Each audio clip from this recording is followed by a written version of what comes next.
আমি বেশিরভাগ সময় তোমাদের সাথে কলকা বা আলপনার ডিজাইনই শেয়ার করে থাকি। আমি যামিনী রায়ের আঁকা গৃহবধূ ছবিটি আঁকবার চেষ্টা করছি। এর আগে যেহেতু এরকম ধরনের কোনো ছবি আমি কোনোদিন আঁকিনি, তো ভুল ত্রুটি হলে ক্ষমা করে দিও। যামিনী রায় সম্পর্কে বেশি কিছু আমার জানা নেই, তবে বই পড়ে যেটুকু জানতে পেরেছি সেটুকুই আজকে তোমাদের সাথে শেয়ার করছি। বাঙালি চিত্রশিল্পী যামিনী রায়ের জন্ম হচ্ছে 1887 সালে 11 এপ্রিল, মৃত্যু 24 এপ্রিল 1972, এবং তার পিতার নাম হচ্ছে রামতরণ রায় ও মাতার নাম হচ্ছে নগেন্দ্রবালা দেবী।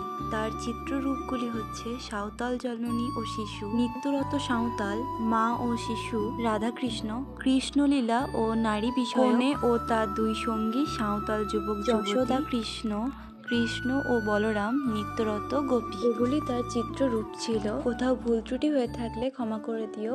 আর আজকের ভিডিওটা তোমাদের কেমন লাগলো অবশ্যই কমেন্ট করে জানিও। আর আজকের মতো এতটুকু, দেখা হচ্ছে নেক্সট কোনো ভিডিও।